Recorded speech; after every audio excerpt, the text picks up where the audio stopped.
Agora, na Rádio e TV Câmara, painel eletrônico. Bom dia, hoje é segunda-feira, 20 de maio de 2024. São exatamente 8 horas em Brasília. Este é o painel eletrônico, ao vivo na Rádio Câmara e na TV Câmara. Aqui você tem as principais notícias da Câmara dos Deputados e do Congresso Nacional. E estes são alguns destaques da edição desta segunda-feira. O plenário pode continuar votando projetos de apoio à população do Rio Grande do Sul. Sancionadas leis sobre ajuda aos gaúchos e sobre a volta do seguro obrigatório para veículos. Você também pode acompanhar entrevistas sobre os temas que estão em evidência na Câmara e no Congresso. Mande sua sugestão, seu comentário, sua pergunta para o nosso programa. O e-mail é radio@câmara.leg.br e o WhatsApp é o 61 99978 9080. Estamos na TV, na rádio e no YouTube. E nosso conteúdo também fica disponível nas redes sociais, Instagram, Facebook e X. Eu sou Cláudio Ferreira, agora são exatamente 8 horas e 1 minuto. Medidas de enfrentamento das consequências de enchentes no Sul devem continuar em destaque na pauta da Câmara. O repórter Santiago Delap fala sobre esse e outros temas que podem entrar em discussão no plenário.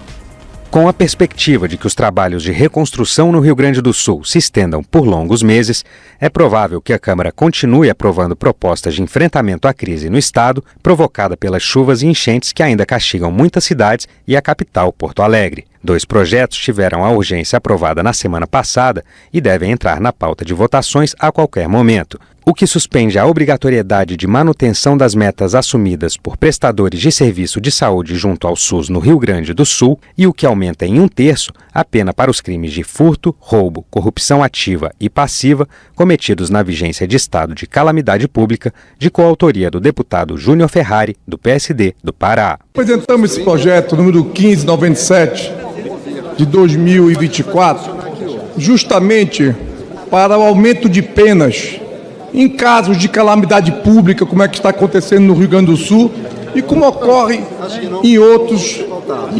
municípios e estados da federação.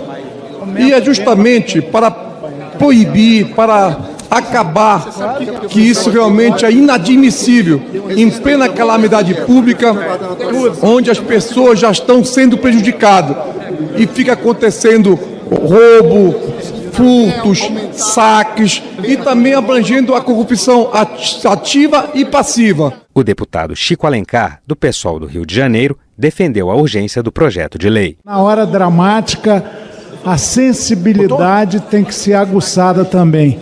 E quem pratica crimes sobre população flagelada tem sim que ter a sua pena agravada, na esperança de que essas pessoas se humanizem minimamente. A gente não acredita que o sistema penitenciário e a cadeia vai corrigir as pessoas plenamente, mas é o que podemos fazer nesse momento.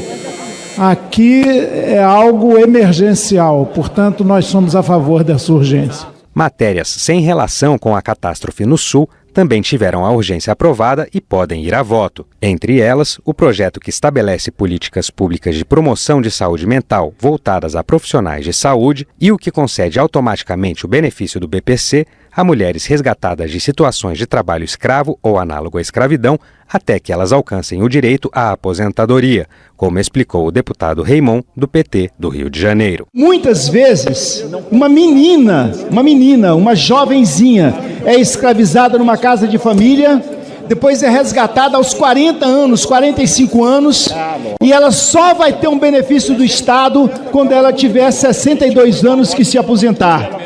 Esse projeto prevê um recurso para que essas mulheres tenham, durante esse período entre o resgate do trabalho escravo e a sua aposentadoria, um benefício de prestação continuada para sustento de suas vidas. O deputado Hildo Rocha, do MDB do Maranhão, discordou da urgência da matéria, pois avalia que ela deveria ter passado antes pela análise das comissões. Essa matéria, ela é importante, mas é uma matéria que deveria tramitar nas comissões, por se tratar de emenda de projeto que aumenta a despesa pública. Então, o MDB vai aprovar a urgência, porque estou vendo que todos são a favor, mas não vai se comprometer com mérito, porque sem dúvida nenhuma o próprio governo federal vai se posicionar contra por não ter aí o impacto orçamentário. E nossa legislação atual diz que tem que ter o impacto orçamentário. O plenário pode votar ainda 2 projetos de autoria da deputada Amália Barros, do PL do Mato Grosso, que faleceu na semana passada. Eles tratam da inclusão do atendimento humanizado à pessoa com deficiência em cursos de formação de profissionais de segurança pública e defesa civil e do detalhamento de cadastro de pessoas com deficiência nos sistemas nacionais de informação em saúde. Essas e outras votações você acompanha no portal da Câmara, na rádio e na TV Câmara, no nosso canal no YouTube e nas nossas redes sociais. Da Rádio Câmara de Brasília, Santiago Delap. Agora são 8h05 em Brasília. A Comissão de Trabalho da Câmara vai realizar hoje em Salvador mais um seminário para debater a regulamentação da atividade dos motoristas de aplicativos que fazem transporte de passageiro. Na última sexta-feira, o seminário foi promovido em São Paulo. O foco dos encontros é discutir os impactos da proposta do governo sobre a regulamentação que foi enviada ao Congresso em março. A iniciativa é da Subcomissão Permanente sobre o Trabalho por Aplicativos e por Plataformas Digitais da Comissão de Trabalho. Para falar sobre esses encontros, já está conosco em linha o deputado Léo Prates, do PT da Bahia, um dos parlamentares que pediu os debates. PDT da Bahia, desculpa, deputado. Bom dia, obrigado pela sua presença aqui no painel eletrônico. Muito bom dia, Cláudio, bom dia a todos da Rádio Câmara, satisfação imensa poder estar começando a semana aqui com vocês. Deputado,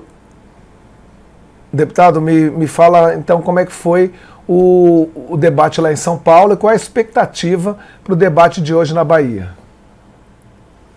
Olha, eu não estive em São Paulo, mas aqui na Bahia a expectativa é que a gente possa, em primeiro lugar, levar informação aos motoristas de aplicativo sobre essa matéria que tange primeiro o trabalho deles, né, levar essas informações do que trata o projeto, há muita desinformação nesse momento, e ver quais são as sugestões e pautas que eles ainda têm dentro desse projeto que foi enviado ao governo federal, já que hoje essa atividade de motorista por aplicativo é uma atividade muito importante para o transporte público no nosso país. Em relação à regulamentação, deputado, pelo que o senhor tem visto, tem lido, tem escutado a categoria, quais são os pontos que estão mais pendentes, que estão mais dividindo a opinião dos motoristas de aplicativos? É em relação à jornada de trabalho, é em relação à remuneração por hora trabalhada? O que eles estão mais destacando na hora das discussões? Olha, Cláudio, eu entendo que é a parte da Previdência, né? O projeto rege que a empresa vai dar 20% de contribuição e o motorista 5%. Então, há uma polêmica muito grande, já que eles passariam a ter um desconto, apesar de nós considerarmos um avanço, Cláudio. Eu quero destacar também que esse projeto, ele não transforma o motorista de aplicativo em funcionário da empresa, né? A atividade continua sendo de motoristas autônomos, de trabalhadores autônomos, se cria uma nova categoria, no nosso entender, corretamente pelo projeto, porque muitas dessas pessoas têm a atividade de motorista de aplicativo como bico, mas, no nosso entender, o projeto traz alguns avanços, como, por exemplo, ele estabelece a hora máxima de conexão ao mesmo aplicativo, garantindo a segurança do usuário e garantindo a segurança do motorista, né? Já que muitas horas ininterruptas de trabalho poderiam levar a uma estafa. Além disso, estabelece, como você bem colocou, o piso mínimo de ganho a partir da sua hora conectada e a hora trabalhada. Então, há algumas divergências em relação ao mínimo, que é colocado o salário mínimo como base para o cálculo da hora trabalhada, e há divergências em relação a essa questão da Previdência. Eu acho que esses seriam os dois principais pontos aí de discussão, Cláudio. Deputado, o senhor falou na questão dos trabalhadores, dessa categoria de trabalhador autônomo, mas o que eu vi é que tem duas posições diferentes, né? Por um lado, os motoristas, eles realmente não querem ter esse vínculo com as empresas, né? Mas eu também já ouvi algumas análises no sentido de que essa autonomia também é relativa, não é? Porque eles dizem que é a empresa que determina muitas coisas, eles acabam ficando sujeitos a várias determinações das empresas do transporte de passageiros por meio de aplicativos. Como é que se pode equacionar esses dois lados, né? Claro, manter essa autonomia dos motoristas, mas também melhorar um pouco, talvez, essa relação entre as empresas e esses prestadores de serviço. Olha, Cláudio, eu acho que é trazer para a letra da lei os pontos mais críticos. Por exemplo, o projeto traz, na nossa visão acertadamente, que nenhum motorista pode ser descredenciado do aplicativo por vontade do aplicativo. Ele só pode por fraude, por 3 pontos específicos que está no projeto. Por fraude, por algum problema que possa ser gerado, e mesmo assim o projeto ainda estabelece direito de defesa. Então, no nosso entender, o projeto já restringe essa possibilidade, vamos dizer assim, esse poder discricionário das empresas por aplicativo. No nosso entender, o que nós temos que fazer é que, se houverem ainda outros pontos em que os motoristas consideram que há abusos por parte das empresas, a gente trazer para a letra da lei é a forma mais certa e transparente de se resolver qualquer questão. E, em linhas gerais, o senhor acha que essa proposta de regulamentação, ela traz mais segurança política, ou segurança jurídica para essa categoria, né? Essa é uma das alegações do governo na hora de mandar o projeto, de fazer o projeto de regulamentação, de enviar aqui para o Congresso. O senhor acha que realmente essa proposta, ela ampara essa categoria? Olha, no nosso entender, ampara com os pleitos da categoria. A própria categoria não queria um vínculo imprecatício, mas eu acho que se criou essa categoria de trabalhador autônomo, possibilitando trazer alguns direitos. Isso é importante, Cláudio, o que você falou. Como, por exemplo, esse direito da previdência, esse direito de não ser discricionária, de não ser descredenciado da empresa por mera vontade dos aplicativos. Então, eu considero que sim. Eu acho que a proposta pode ser aperfeiçoada, sempre é possível, ouvindo quem mais entende, que são os motoristas de aplicativo, mas eu acho que a proposta traz sim avanços para essa importante categoria do nosso país. Este é o painel eletrônico e nós estamos conversando com o deputado Léo Prates, do PDT da Bahia, sobre a regulamentação do trabalho dos motoristas que fazem transporte de passageiros por meio de aplicativos. Deputado, a gente teve esse debate em São Paulo, hoje tem esse debate aí na Bahia, onde o senhor está. Tem um cronograma para frente, vão ter mais esses debates regionalizados sobre esse assunto? Olha, a ideia do presidente Lucas, do deputado Lucas Ramos e da deputada Flávia Moraes, que preside a subcomissão, é essa, e onde eles estão sendo convocados, eles estão indo. Inclusive, o deputado Lucas está aqui na Bahia nesse momento. A ideia é que a gente possa estar ouvindo os motoristas de aplicativo das mais diferentes regiões para tirar um senso comum sobre esse projeto, e aí o projeto poder ser aprovado pela Câmara dos Deputados com segurança, tanto do ponto de vista legislativo, quanto também para esses importantes trabalhadores e trabalhadoras do nosso país. E a ideia depois é que essa subcomissão faça um relatório, como que vai ser essa contribuição à discussão para o projeto depois de estar ouvindo a categoria nesses diversos estados?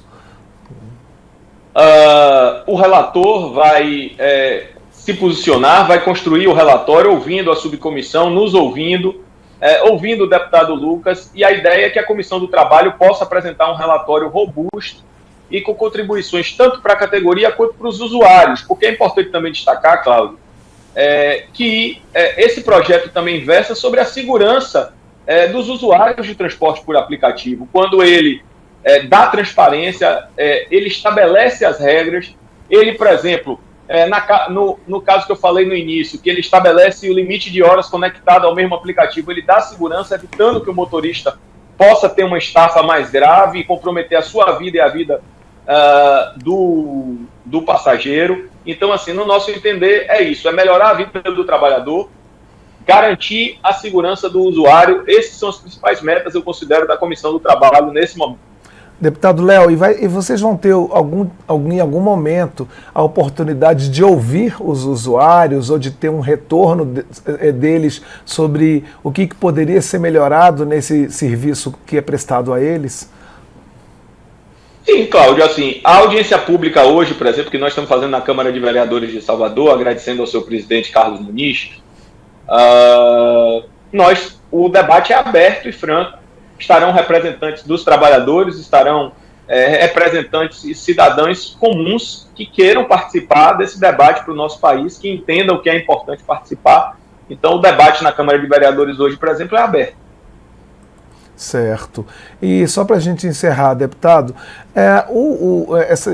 essas empresas de aplicativos, elas já existem em vários países. Vocês, por acaso, tiveram relatos, experiências sobre como é que é essa regulamentação em outros países, subsídios que possam ajudar vocês na construção dessa melhoria, dessa proposta que foi enviada pelo governo? Olha, sim, Cláudio, na última quinta-feira eu tive reunido com representantes da 99, com representantes da Uber, que consideram, inclusive, essas empresas consideram a proposta que tramita na Câmara dos Deputados uma das mais modernas do mundo. Então, assim, nós estamos tendo contato com as empresas, com os motoristas, a gente está buscando informações em outros países. O presidente Lucas deve estar agora no mês de junho na OIT, onde ele vai trocar algumas experiências e com certeza esse assunto dos motoristas de aplicativo vai aparecer, já que essa regulamentação eu considero a mais importante desse ano na Comissão do Trabalho. Nós conversamos aqui no painel eletrônico com o deputado Léo Prates, do PDT da Bahia, sobre os debates que a Comissão de Trabalho está realizando em alguns estados a respeito do projeto de regulamentação da atividade de motorista de aplicativo para transportes de passageiros. Deputado Léo Prates, eu gostaria de agradecer mais uma vez a sua presença aqui no painel eletrônico, desejar boa sorte para o debate de hoje aí na Bahia e para os próximos debates e já afirmar o compromisso de que o senhor venha falar sobre esse assunto com a gente depois de novo. Já está firmado o compromisso, Cláudio. Eu que quero agradecer a vocês. Eu considero os meios de comunicação da Câmara um dos mais importantes do nosso país, porque leva o nosso trabalho leva o nosso trabalho online para todos os outros veículos de comunicação, para o cidadão. Então, eu que quero agradecer a vocês da Rádio Câmara por todo o trabalho e todo o empenho aí ao divulgar aí essas importantes ações que falam diretamente com a vida das pessoas. Muito obrigado e boa semana de trabalho, deputado. Agora são 8h17 em Brasília. A comissão aprova projeto que oficializa o Maio Laranja para ajudar a combater abuso e exploração sexual de crianças e adolescentes. O repórter Luiz Cláudio Canuto tem as informações. A campanha Maio Laranja pode passar a ocorrer oficialmente para combater o abuso e a exploração sexual de crianças e adolescentes. A Comissão de Previdência, Assistência Social, Infância, Adolescência e Família aprovou o projeto que também institui a flor amarela e laranja e a chamada Faça Bonito, Proteja Nossas Crianças e Adolescentes como símbolos do combate ao abuso e à exploração sexual de crianças e adolescentes no Brasil. A comissão aprovou o texto da relatora, deputada Laura Carneiro, do PSD do Rio de Janeiro, a uma proposta da deputada delegada Adriana Corsi, do PT de Goiás. A relatora citou a Organização Mundial da Saúde, que considera o abuso sexual infantil um dos maiores problemas de saúde pública com consequências para o desenvolvimento cognitivo, afetivo e social da vítima. E uma convenção da OIT, que trata a exploração sexual como uma das piores formas de trabalho infantil. Laura Carneiro afirma que a maioria das vítimas tem 13 anos de idade ou menos e que, segundo estudos realizados em diferentes partes do mundo, o percentual de crianças e adolescentes que sofrem algum tipo de abuso sexual varia de 3% a 36%, mas muitas vítimas não revelam o abuso e só conseguem falar sobre isso quando se tornam adultos. As estatísticas, portanto, não são dados absolutos. Geralmente o crime é encoberto por um muro de silêncio, do qual fazem parte familiares, os vizinhos e algumas vezes os próprios profissionais que atendem as crianças vítimas dessa violência. Os efeitos psicológicos do abuso sexual são devastadores e os problemas decorrentes do abuso persistem na vida adulta das vítimas. O desenvolvimento da criança pode ser afetado de diferentes formas, uma vez que algumas apresentam efeitos mínimos ou nenhum efeito aparente, enquanto outras desenvolvem graves problemas emocionais, sociais e até mesmo psiquiátricos. Diante desse contexto, o Estado não pode ficar inerte. A relatora acrescentou ao CONANDA, Conselho Nacional dos Direitos da Criança e do Adolescente, a atribuição de definir a imagem da flor amarela e laranja. O texto também determina que os símbolos e o material produzidos para a campanha de maio sejam utilizados durante os períodos de carnaval e festas juninas. Segundo o Disque 100, o número de denúncias cresceu 38% durante o carnaval de 2024. Foram registradas quase 74 mil acusações de violações a partir de mais de 11 mil denúncias no período de 8 a 14 de fevereiro. Comparando os dados referentes a fevereiro de 2023 ao mesmo período carnavalesco de 2024, houve um aumento de 30% no total do número de denúncias desse tipo de crime contra o público infanto-juvenil. Com a aprovação na Comissão da Família, a proposta que oficializa o Maio Laranja para combater o abuso e a exploração sexual de crianças e adolescentes está agora na Comissão de Constituição e Justiça. Da Rádio Câmara de Brasília, Luiz Cláudio Canuto. Agora em Brasília são 8 horas e 21 minutos. Mais de 40% das escolas do Rio Grande do Sul foram afetadas pelas enchentes que vêm castigando o estado nas últimas semanas. De acordo com o balanço da Secretaria Estadual de Educação divulgado no dia 14, 1.044 escolas em 248 municípios foram atingidas de alguma forma pelas fortes chuvas. Isso significa mais de 362 mil estudantes prejudicados. Para falar sobre os impactos das enchentes no ensino do Rio Grande do Sul, a gente convidou a deputada Franciane Bayer, do Republicanos Gaúcho, que integra a Comissão de Educação da Câmara. Bom dia, deputada. Bom dia a todos. Deputada, obrigado pela sua presença aqui no painel eletrônico. Eu gostaria de começar pedindo que a senhora fizesse um balanço sobre essa situação das escolas. Eu sei que hoje, dia 20, várias escolas em vários municípios voltam às aulas. Como é que está sendo esse retorno dos estudantes às escolas, mesmo ainda a gente está tendo muitos problemas em decorrência das enchentes? Na verdade, o Rio Grande do Sul ele vive fases diferentes dessa catástrofe. Nós temos regiões em que as águas já baixaram, que conseguiram se reorganizar e estão voltando ao ensino. Também tem aquelas regiões que não foram afetadas por cheias, né, mas sim só pelas chuvas que foram intensas. Então, muitas aulas estão sendo retomadas, grande parte das aulas retomadas. Ainda temos 3 regiões sem previsão de retorno, que é a região metropolitana, né, aqui de Porto Alegre, a região de Canoas e a região de Rio Grande, que é a região sul, onde agora está enchendo, né, porque as águas estão descendo. Mas grande parte das escolas já estão retomando as aulas, já são 70% das escolas que pararam, que retomam, mas ainda temos 491 unidades de escola sem data prevista para o retorno, né, esse impacto é muito grande. A gente chegou a ter quase 800 mil estudantes sem aulas. Agora já retorna grande parte dessa porcentagem, mas ainda temos mais de 260 mil alunos que estão sem aula e quase 200 mil sem data prevista para retorno ainda, devido ao que está acontecendo, devido às escolas que foram afetadas, né? Nós tivemos muitas escolas atingidas pelas enchentes, e as que não foram atingidas, muitas se tornaram abrigos para as pessoas que precisaram sair das suas residências, né? Hoje, o cenário, e a gente traz esse número da rede estadual de ensino. A gente ainda não consegue levantar todos os dados necessários, trazendo as escolas municipais dos municípios mais atingidos e também as escolas particulares, que muitas também foram atingidas, tiveram que parar as suas atividades, e muitas também se tornaram abrigos para acolher as pessoas. Deputado, eu imagino que quando a gente fala escolas afetadas, elas são afetadas de maneira diferente, né? Umas mais, outras menos, umas alagadas, outras que talvez não tenham, a água não tenha entrado, mas o acesso a essas escolas está sendo difícil. Né? Como é que a Secretaria Estadual de Educação está lidando com cada situação dessas, né? Como a senhora falou, né? Porque tem fases diferentes no estado das consequências da enchente.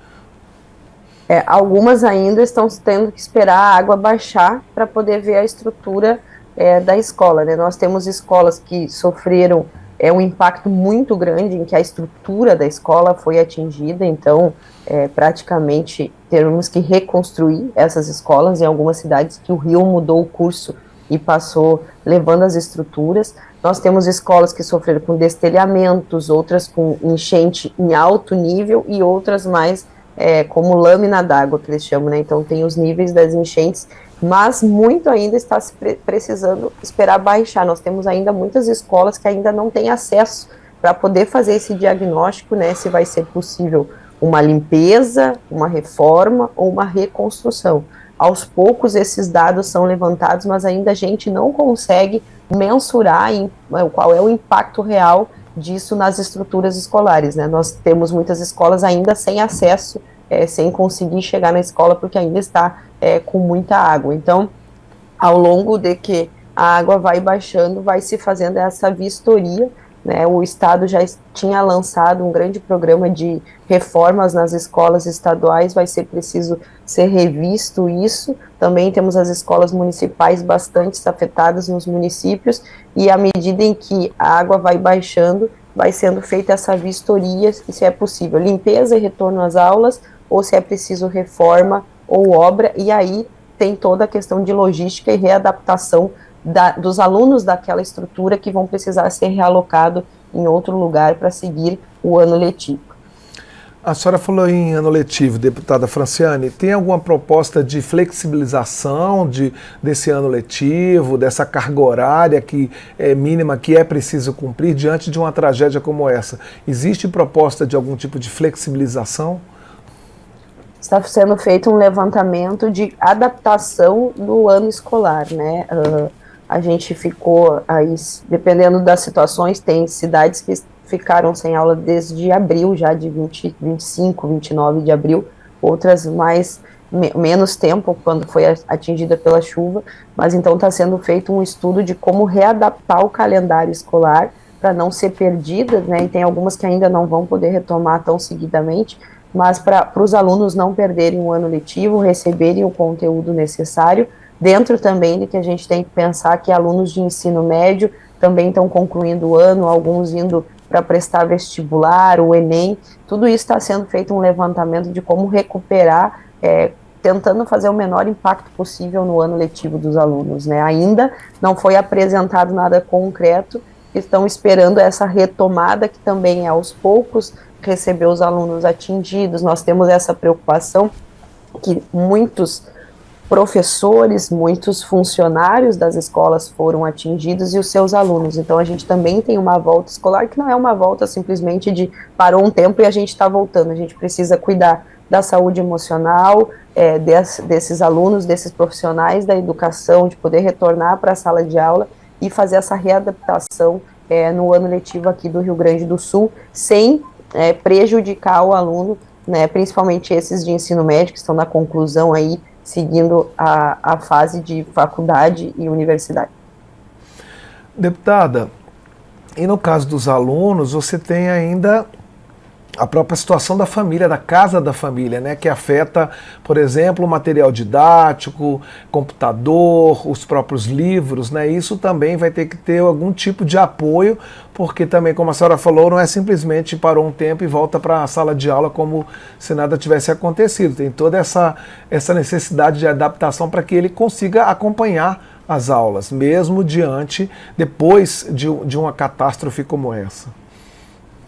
A gente tem a estrutura da rede escolar, que foi toda afetada, né? Então as escolas com cheias não é só a estrutura física da escola, é os computadores, é os materiais didáticos das escolas, as bibliotecas que foram atingidas, e tem os alunos, que muitos perderam tudo, né? Perderam seu material escolar, alunos que ganhavam também uniformes, perderam seus uniformes, perderam seus livros didáticos. Então, como eu falei, é uma volta que vai ser aos poucos e por fase, né? Nós acreditamos, por mais que algumas estão retomando as aulas, ainda nesse primeiro momento, mais um trabalho de cuidado, de acolhimento desses alunos, preparando aí, porque nós vamos precisar uma grande força-tarefa para reaver esses, né, materiais escolar para os alunos da rede estadual, municipal, material didático, de livros que se perdeu, né, tanto os que estavam nas escolas ou estavam em casa com os alunos se perderam. Então a gente vai precisar aí um movimento dos municípios, com o governo estadual, governo federal, para envio de novos materiais didáticos, de estrutura, e tudo isso passa por recurso, né? Nós vamos precisar de muito recurso para fazer toda esse retorno ser efetivo. Também não adianta a gente voltar para a sala de aulas perdendo o conteúdo, perdendo, com que eles percam o ano letivo. Então, é uma fase de muita cautela agora, de estudo, de análise de como fazer isso, para poder efetivar um retorno com qualidade também para esses alunos. Este é o painel eletrônico e nós estamos conversando com a deputada Franciane Bayer, do Republicanos do Rio Grande do Sul, sobre os impactos das enchentes na educação do Estado. Deputada, a senhora falou em recursos e a senhora é integrante da Comissão de Educação. O que a senhora acha que o Legislativo pode fazer para contribuir com essa questão de recursos, desse apoio à logística das escolas para que esse ano letivo possa ser retomado? Bom, eu tenho acompanhado os trabalhos da comissão à distância, né? Não tenho ido a Brasília, tenho ficado aqui no Estado, até pela dificuldade que está de sair do Estado e pelas necessidades reais que nós estamos tendo aqui, que precisamos estar perto das pessoas, mas tenho acompanhado o trabalho e o movimento que a comissão já tem feito com essa preocupação, né? A gente já tem requerimentos de deputados para indicar recurso da Comissão de Educação para o Estado do Rio Grande do Sul, também a criação de um grupo de trabalho para acompanhar essa reestruturação, tanto do ensino quanto das estruturas físicas das escolas, né? Temos também a solicitação para criar uma comissão, uma subcomissão especial para esse acompanhamento.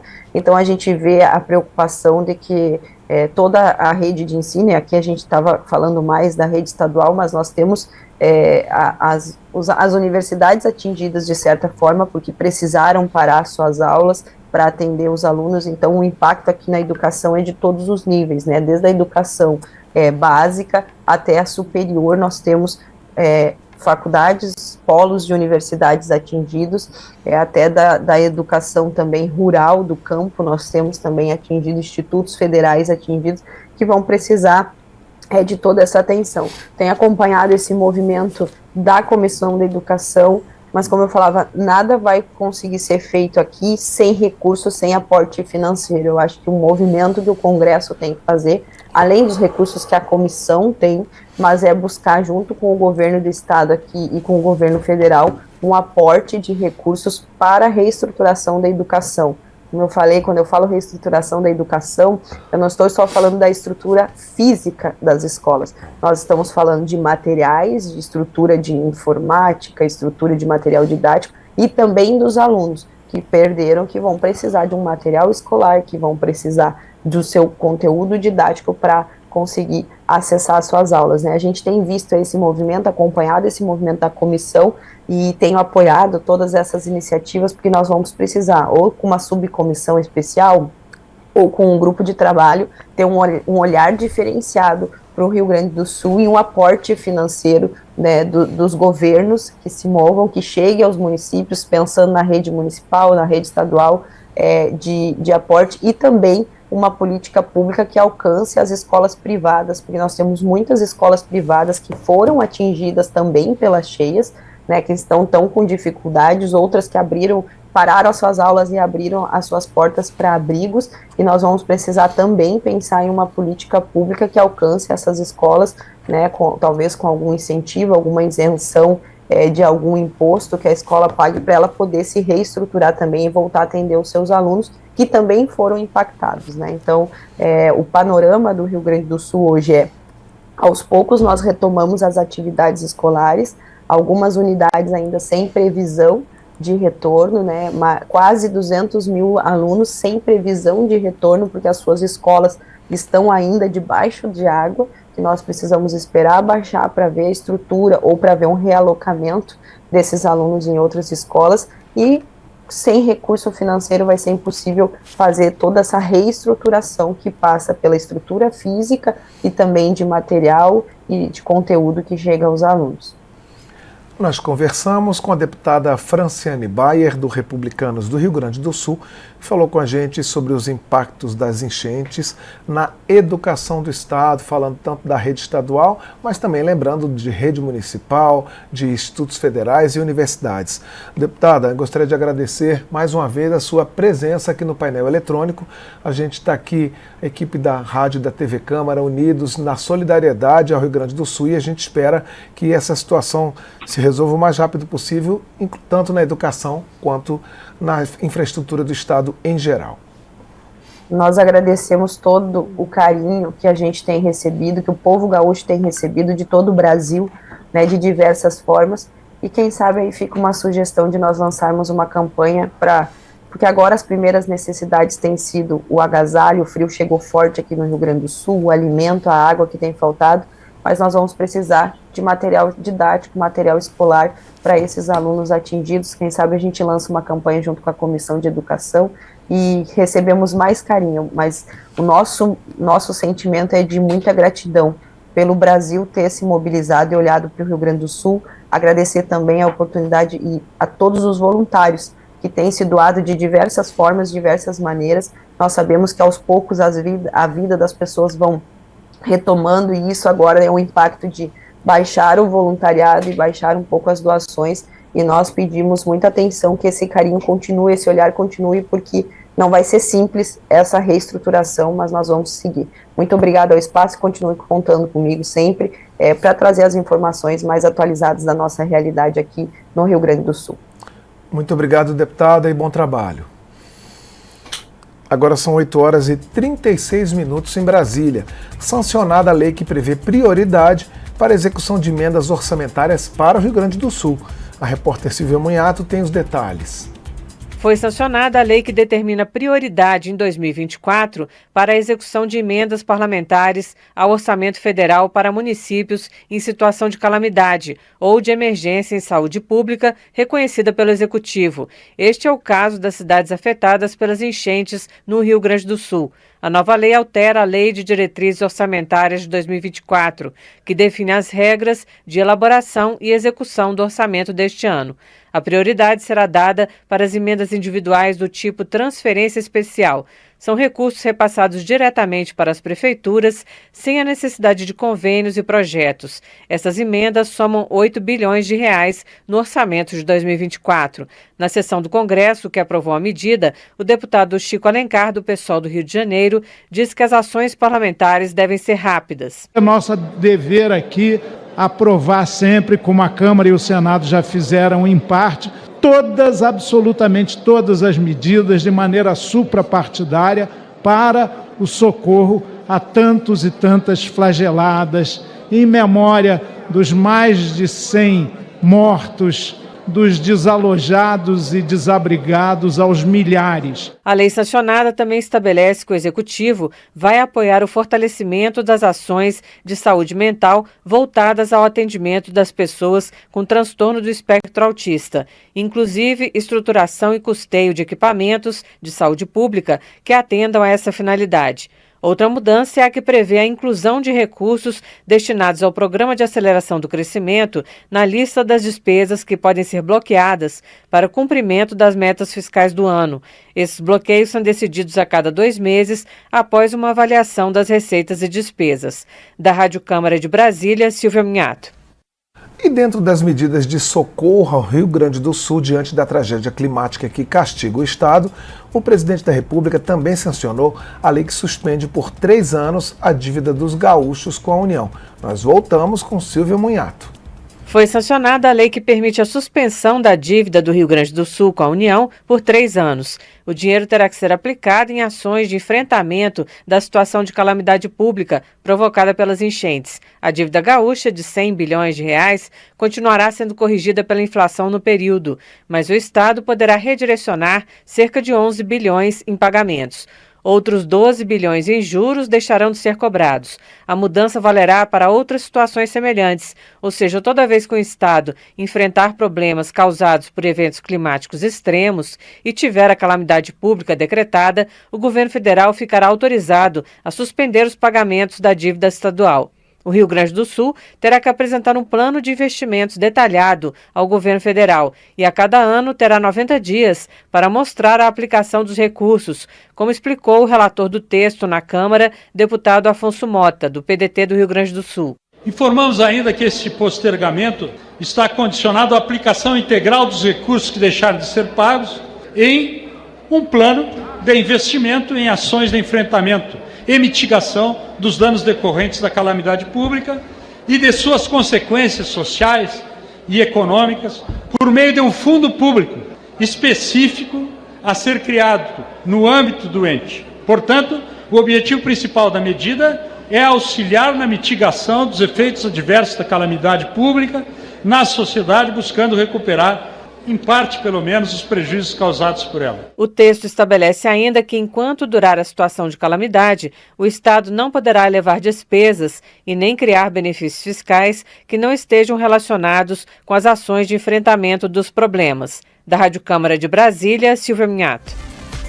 E também foi sancionada a lei que recria o seguro obrigatório para automóveis. Saiba os detalhes na reportagem de Maria Neves.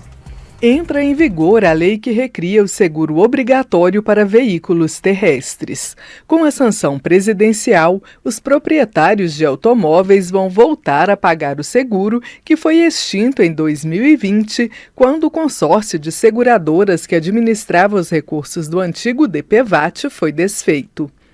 Agora chamado de Seguro Obrigatório para Proteção de Vítimas de Acidente de Trânsito, SPVAT, o novo seguro obrigatório será administrado pela Caixa Econômica Federal.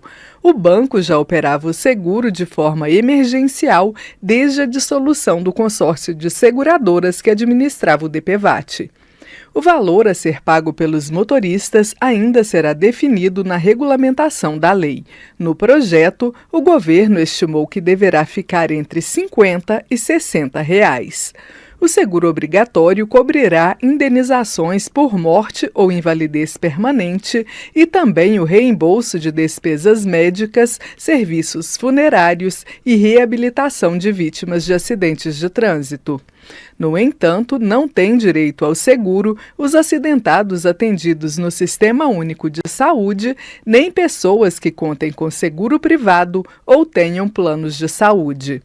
Na opinião do deputado Rubens Pereira Júnior, do PT do Maranhão, o seguro é importante principalmente para a população mais pobre. O SPVAT desempenha um papel importante, especialmente para as classes mais vulneráveis da população, que muitas vezes não têm condições de arcar com os custos do tratamento médico ou sustento da família em caso de perda da incapacidade de um provedor. Ainda conforme a nova lei, o seguro será pago mesmo que os veículos envolvidos no acidente não sejam identificados. A vítima também terá direito a receber os recursos se o motorista não tiver pagado o seguro. Da mesma forma que ocorria com o DPVAT, quem não pagar o seguro obrigatório ficará impedido de renovar o licenciamento anual, transferir ou dar baixa do veículo no Detran.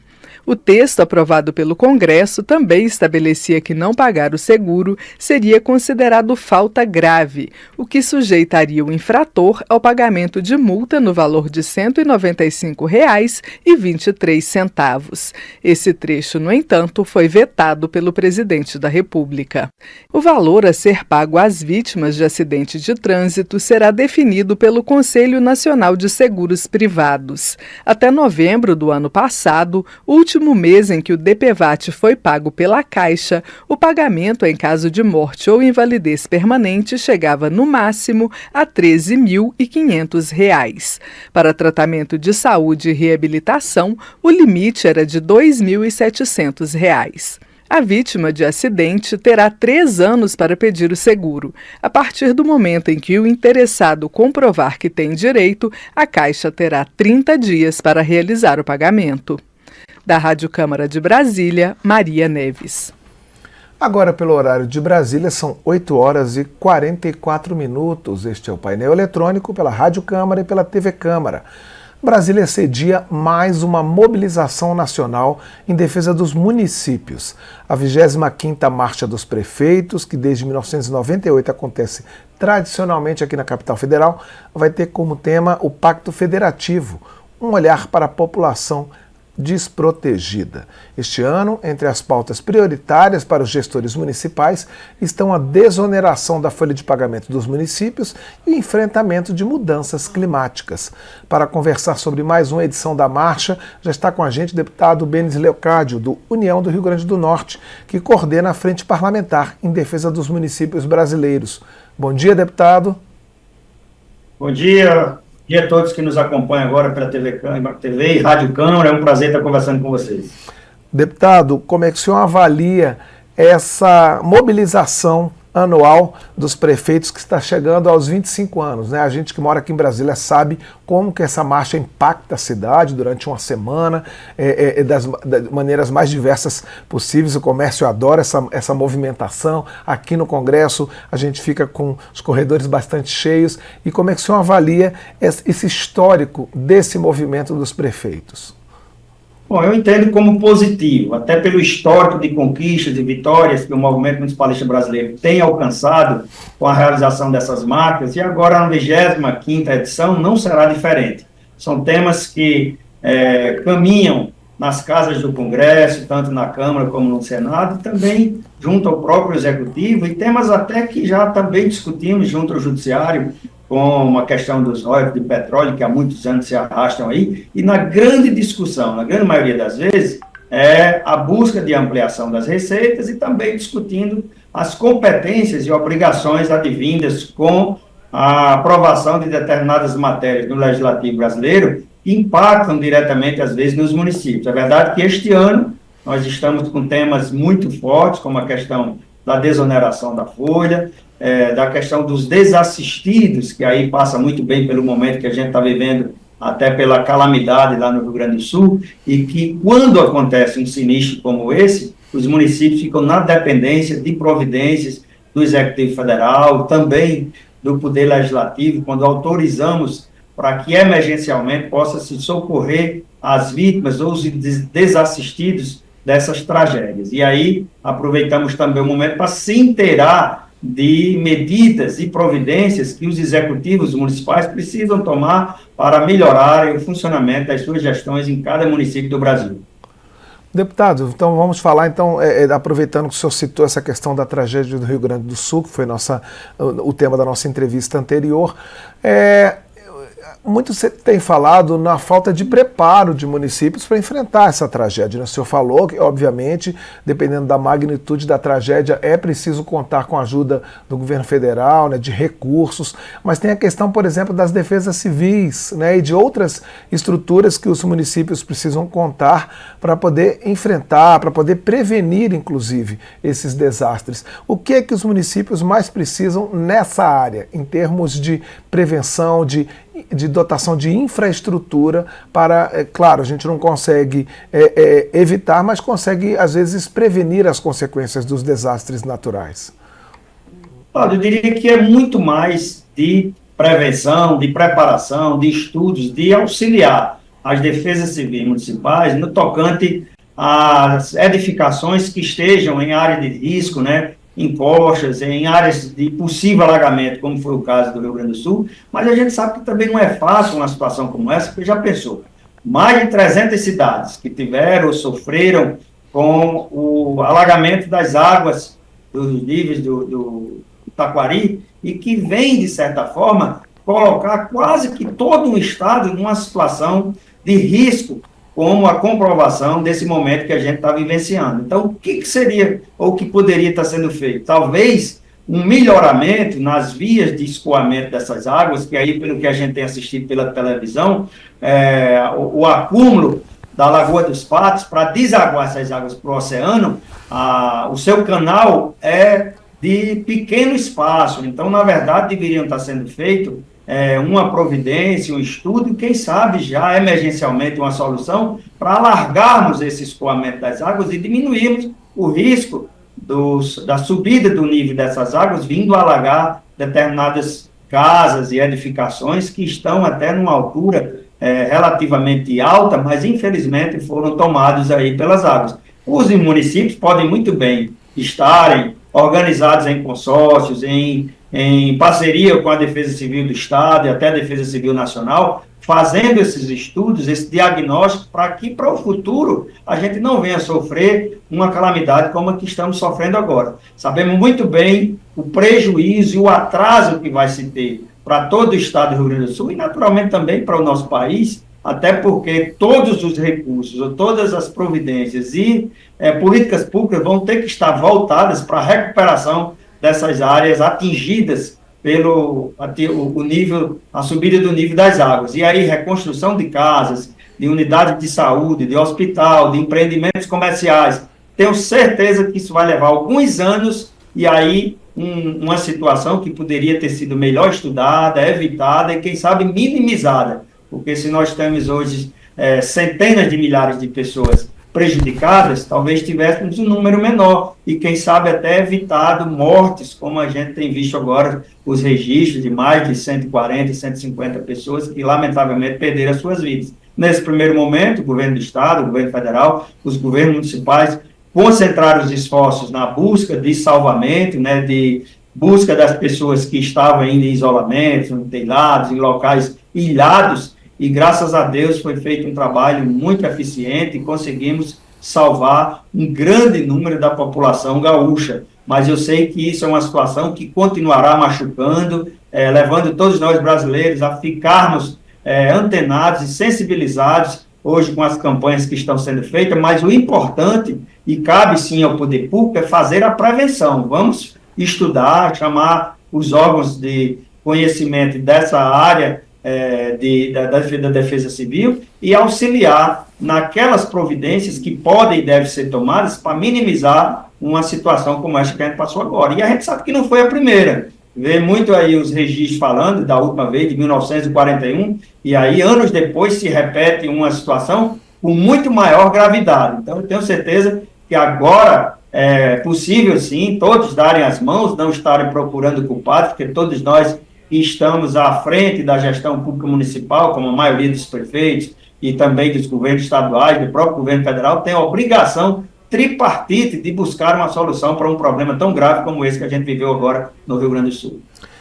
Deputado, o senhor tocou no outro assunto, que é a questão da desoneração da folha de pagamento, né? A questão da contribuição previdenciária dos municípios, e aí existe uma proposta agora de reoneração, né? De aos poucos, a cada ano,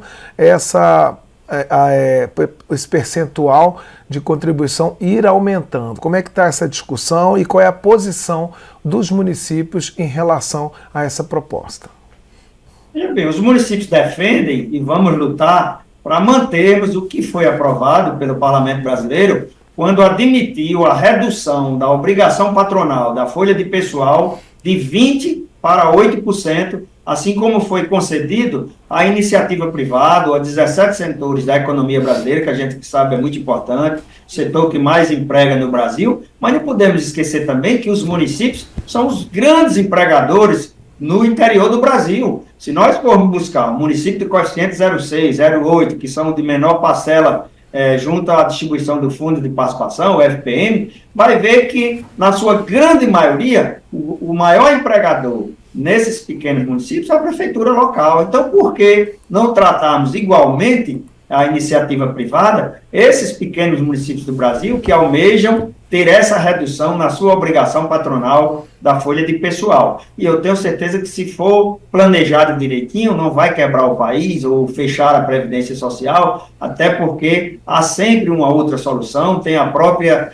discussão e regulamentação da reforma tributária que a gente vai estar abraçando agora nas casas do Congresso Nacional, e que podemos estar vendo essa realidade que, se continuarmos com as limitações ou o impacto que sempre sofre nas costas dos pequenos municípios, praticamente inviabilizamos a oferta dos serviços públicos nesses municípios Brasil afora, quando, na verdade, nem a União, nem os estados chegam lá na ponta para executar as políticas públicas, a exemplo do programa Bolsa Família, de tantos outros programas sociais que, na verdade, quem executa são as prefeituras locais. Então, defendemos que possamos ter respeitado a decisão do Congresso, quando analisou o veto presidencial e o derrubamos para manter o tratamento isonômico com os 17 setores da economia que tiveram a redução ou a desoneração da folha de pessoal, e aí o próprio governo federal judicializou através da AGU, indo ao Supremo Tribunal Federal, e aí, na verdade, foi suspenso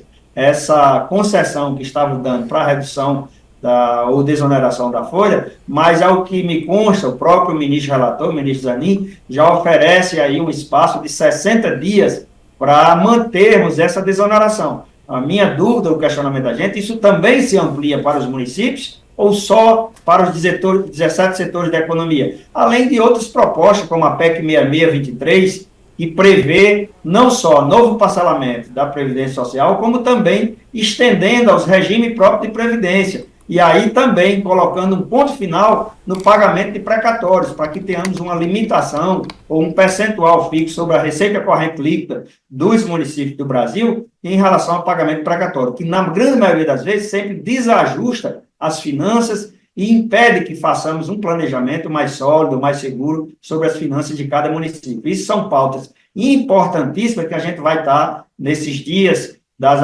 atividades da 25ª Marcha em Brasília, discutindo com a Confederação Nacional de Municípios, com as presidências das associações regionais de municípios e com os próprios gestores, prefeitos, secretários, lideranças, vereadores, que estarão em Brasília e, naturalmente, a grande maioria das vezes, também encontra com os parlamentares, deputados e senadores, quando reúnem, junto às bancadas de cada estado do Brasil, os prefeitos dessas localidades ou de estados que conversam diretamente com os parlamentares ou as suas bancadas vinculadas a cada estado do Brasil. Então, é um momento importante, eu entendo que é um aprendizado, é um estreitamento, é uma aproximação que se tem das dificuldades, das demandas e propostas dos municípios, aquelas que estejam dependendo de tramitação no parlamento. Deputado, o senhor falou na reforma tributária, a gente está em meio às discussões sobre a regulamentação de alguns pontos da reforma. Qual é a posição do conjunto de municípios em relação a essa regulamentação? O que interessa mais aos municípios nessa discussão? Aos municípios interessa principalmente não perdermos a arrecadação. É verdade que o que está sendo posto, com as mudanças, há uma simplificação da arrecadação dos tributos, que é uma verdadeira loucura hoje que se fala no nosso Brasil em relação a outros países que já fizeram essas implementações ou mudanças do sistema tributário nacional, e a gente vê como um avanço positivo, na medida em que se reduz um grande número para uma simplificação que diz respeito diretamente às finanças tanto dos municípios como dos estados e da própria União. E aí vem aquela preocupação, será que com a perda de parte da autonomia na arrecadação do ISS, que é um dos tributos de competência dos municípios, do próprio CMS, que é competência dos estados, mas que 25% são distribuídos para os municípios do Brasil. Como ficará isso dentro da regulamentação? Há também uma preocupação muito grande de prestadores, da indústria, daqueles que vão pagar o tributo, que serão onerados ou não, além do que já estão hoje. Nós sabemos que a carga tributária já não é tão fácil, muito pesada, mas há esse momento agora de regulamentação que vai se definir a alíquota de cada tributo para que a gente tenha noção do verdadeiro alcance ou mudança que temos hoje, de quanto distribuído para estados e municípios e quanto ficará após a implementação desse novo sistema tributário. Uma coisa que a gente vê com muita esperança é a diminuição da sonegação, até porque os procuradores da Fazenda Nacional registram ano após ano grandes perdas de bilhões de reais, 300, 400 bilhões ano, sonegados que poderiam estar chegando nos cofres públicos, seja da União, dos estados ou dos municípios. E na hora que tivermos mais segurança, mais transparência e mais possibilidade de enxergarmos a chegada desse tributo lá na ponta, onde está o contribuinte, tendo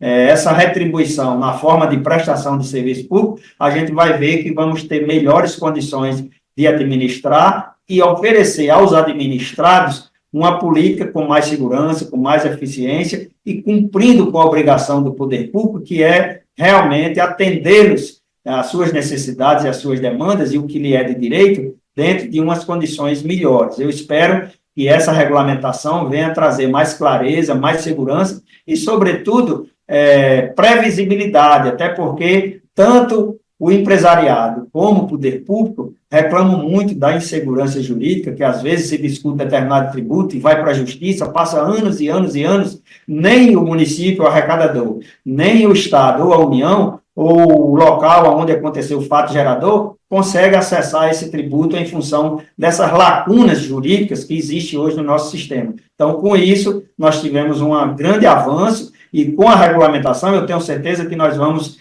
clarear, deixar mais definido esses pontos que traziam essas lacunas ou esses espaços de discussão no judiciário que nem sempre é tão célere como a gente espera ou desejava. Benes Leocádio, do União do Rio Grande do Norte, sobre a 25ª Marcha dos Prefeitos e as reivindicações dos diversos municípios do país. Deputado Benes, muito obrigado mais uma vez pela sua participação no painel eletrônico e sucesso para o movimento dos prefeitos. Ok, Cláudio, eu que agradeço, tenhamos todos um bom dia e fiquemos com Deus. Um abraço. Um abraço, deputado. E com essa entrevista, nós encerramos a edição desta segunda-feira, 20 de maio, do Painel Eletrônico. O programa teve a apresentação de Cláudio Ferreira, produção de Carmen Fortes e Marcos Brito, trabalhos técnicos Bebiano Nunes, Gilson Ribeiro, Leandro Gregorini, Antônio Marcos, Noé de Jesus e Gilmar Nunes. Diretores de imagem, Glaucio Branquinho e Franklin Gomes. Edição de Ana Raquel Macedo, Marcelo Larcher e Cláudio Ferreira. Diretor de comunicação e mídias digitais, Kleber Queiroz Machado. Secretário de comunicação, deputado Gilmar Tato. Secretário de mídias digitais, deputado Luciano Dutti. Uma segunda-feira com energia para enfrentar a semana de trabalho e outras atividades da Câmara. A gente acompanha na programação da Rádio e da TV Câmara. Um abraço especial para a equipe e para os ouvintes de duas emissoras que transmitem o painel eletrônico. São elas a Web Rádio Altamira Music, de Buritirama, na Bahia, e a Nova Rio Web Rádio Cidade, do Rio de Janeiro.